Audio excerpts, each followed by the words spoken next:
திருவாதிரை சிவபெருமானின் திருநாளாக விளங்கும் ஒரு மகத்தான புனித நாள். ஆண்டுக்கு ஒரு முறை நம்மை ஆட்கொள்வதற்காக இந்த திருநாள் நம்மை அழைக்கிறது. தமிழ் பஞ்சாங்கத்தில் மார்கழி மாதத்தில் ஆதிரை நட்சத்திரம் நிகழும் நாளில் திருவாதிரை கொண்டாடப்படுகிறது. இந்த நாளின் சிறப்பை என்னவென்று சொல்லலாம்? இந்த புனித நாளில் நடராஜரின் தாண்டவத்தை நினைவு கூறுவதோடு மட்டுமல்ல, சிவபெருமானின் திருவடி அருளையும் நமக்கு தரிசனமாக பெறும் பொன்னான வாய்ப்பை நம்மால் பெற முடியும். நம்முடன் சேர்ந்து இதன் சிறப்பை விரிவாக காணலாம். திரும் என்கிற அடைமொழி 2 நட்சத்திரத்திற்குத்தான் உண்டு. ஒன்று திருவோணம், இன்னொன்று இந்த திருவாதிரை. இன்றைய நாளை ஆதிரை நன்னாள் என்றும் கூறுவார்கள். நாம் கிருஷ்ணனுக்கு ரோகிணி நட்சத்திரம், ராமனுக்கு புனர்பூசம் நட்சத்திரம் என்று சொல்வதைப் போல் சிவபெருமானுக்கு உகந்த நட்சத்திரம் இந்த திருவாதிரை நட்சத்திர நன்னாள். ஆருத்ரா என்றால் நனைந்து என்று பொருள். சிவபெருமானுடைய கருணை கடலில் நாமெல்லாம் நனைந்து போகிறோமாம். அதனால் இந்த நன்னாளுக்கு ஆருத்ரா தரிசனம் என்றும் பெயர். அந்த சிவபெருமானை நினைத்து ஆராதனை செய்ய உகந்த நாள் இன்று. இந்த நாளின் சிறப்புகள்: சேந்தனார் என்றொரு சிவபக்தர் சிதம்பரத்தில் வசித்து வந்தார். ஒவ்வொரு நாளும் ஒரு சிவனடியாருக்கு உணவு கொடுத்துவிட்டுதான் அவர் சாப்பிடுவார். இப்படி ஒரு திடமான கொள்கையை தன் வாழ்வில் கொண்டவர் இவர். சிவனின் மீது அப்படி ஒரு அளவற்ற பக்தி. எந்த ஒரு பொருளும் கையில் இல்லை என்றாலும் ஏதாவது செய்து பொருளை ஈட்டி சிவபெருமானுக்கு நெய்வேத்தியம் செய்து அதை ஒரு சிவனடியாருக்கு கொடுத்து மகிழ்பவர். ஒரு நாள் அவர் கையில் எந்த உணவும் இல்லாத நேரம் சிவனடியார் ஒருவர் வந்துவிட்டார். இப்போது அவருக்கு உணவு கொடுத்தாக வேண்டும். தன்னிடம் உள்ள அரிசிகளை திரட்டி களியாகச் செய்து படைத்தார். அன்று அங்கு வந்து அவரை சோதித்து உணவு உண்டு சென்றது சிவபெருமான் தான். இது எப்படி தெரிகிறது? மறுநாள் தில்லைவாழ் அந்தணர்கள் கோயிலை திறந்து பார்த்தபோது களி சிந்தியிருந்தது கண்டு வியப்படைகின்றனர். எப்படி இங்கே களி வந்தது என்று தங்களுக்குள் கேட்டுக்கொண்டனர். அப்போது ஓர் அசரீதி ஒலித்தது. இது என் பக்தன் வீட்டில் நான் விரும்பி உண்ட களியமுது. இனி இந்த நாளை என் பக்தன் சேந்தனார் படைத்தது போல் களி செய்து என்னை ஆராதியுங்கள் என்றது. அன்று தொடங்கி இன்று வரை திருவாதிரை நன்னாளில் களி செய்து நெய்வேத்தியம் செய்யும் வழக்கம் உள்ளது. பக்தனுக்காக இறங்கிய இறைவன். திருவாதிரைக்கு முதல் நாள் தேர் ஓடும் சிதம்பரத்தில். ஒரு தடவை தேர் சேற்றில் மாட்டிக்கொள்ள அதனால் நகர முடியவில்லை. எல்லோரும் முயன்று பார்த்தும் நகரவில்லை. அப்பொழுது ஒருவர் மீது திடீரென்று இறைவன் இறங்கி, சேந்தனார் வந்து பல்லாண்டு பாடினால்தான் தேர் நகரும் என்று கூறினார். இதை கேட்ட சேந்தனர் மனம் உருகினார். தேர் இருக்கும் இடத்துக்கு வந்து மனம் மகிழ பல்லாண்டு பாடினார். அப்போதுதான் மன்னரும் மற்றவர்களும் அவர்தான் சேந்தனார் என்று அறிந்து கொண்டனர். தேரும் நகர்ந்து நிலை சேர்ந்தது என்கிறது சிதம்பரம் தலபுராணம். அமுதாய் படைக்க வேண்டியவை. இந்த நாளில் களி மட்டுமின்றி 7 வகை காய்கறிகளாலான கூட்டும் செய்து படைக்க வேண்டும். வாழைக்காய், பூசணிக்காய், பரங்கிக்காய், சக்கரவள்ளி கிழங்கு, மொச்சை, இதுபோல் கிடைக்கக்கூடிய காய்கறிகளை போட்டு கூட்டாக்கி அமுது படைக்கலாம்.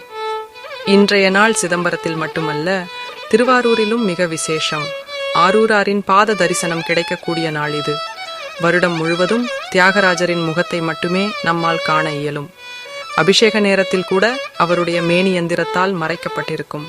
திருவாதிரை நாளில் தியாகராஜரின் வலது பாதத்தை தரிசிக்க முடியும். அடியும் முடியும் காண முடியா சிவபெருமானின் பாதத்தை தரிசிக்க வாய்ப்பு நல்கும் 2 நாள்களில் ஒன்று இன்றைய திருவாதிரை, மற்றொன்று பங்குனி உத்திரம். இந்த நாளில் பதஞ்சலி முனிவர் திருவாரூர் தியாகராஜரின் பாதத்தை காண எழுந்தருள்வாராம். இவ்விழாவிற்கு ஒரு நாள் முன்பாகவே தியாகராஜர் மண்டபத்திற்கு பதஞ்சலி முனிவர் அழைத்து வரப்படுவார். உடன் நீலோத்பலாம்பாளும் அவர் தோழி மற்றும் உற்சவ மூர்த்தியும் இந்த மண்டபத்திற்கு எழுந்தருள்வார்கள். திருவாதிரை தினத்தில் தெய்வீக தரிசனம் கிடைக்கும் முக்கியம் என்னவென்று பார்ப்போம். 1ஆம் சிதம்பரம் மற்றும் திருவாரூரில் நடக்கும் திருவாதிரை விழாக்கள் உலகம் முழுவதிலிருந்தும் பக்தர்களை ஈர்க்கின்றன. 2ஆம் திருவாரூரில் தியாகராஜரின் வலது பாதத்தை ஆண்டுக்கு 2 நாட்களில் மட்டுமே தரிசிக்க வாய்ப்பு கிடைக்கும். 3ஆம் திருவெம்பாவை பாடல்களை பாடுவதும் திருவாதிரையின் முக்கிய அம்சமாகும். 4ஆம் இந்த நாளில் தரிசிக்கும் தருணம் பூர்வ ஜென்ம பாவங்களை அழிக்கக்கூடியதாக இருக்கிறது என நம்பப்படுகிறது. திருவாதிரை பூஜை முறை.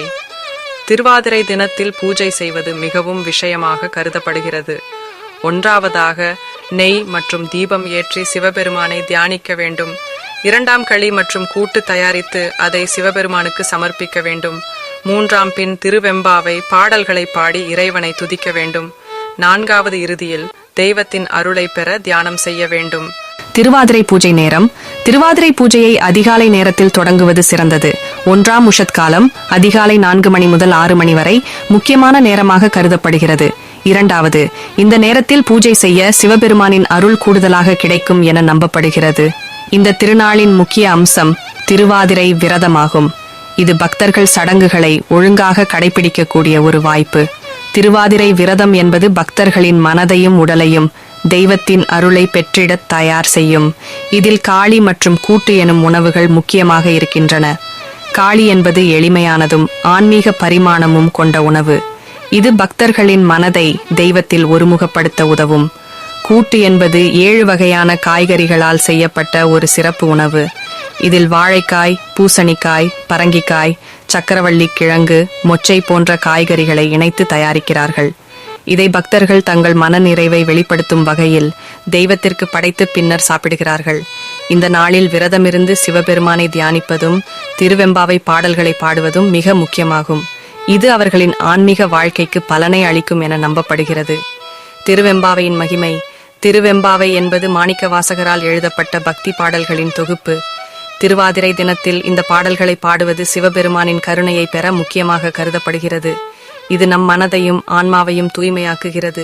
இந்த பாடல்களில் உள்ள ஒவ்வொரு வரியிலும் சிவபெருமானின் பெருமை புகழப்படுகிறது.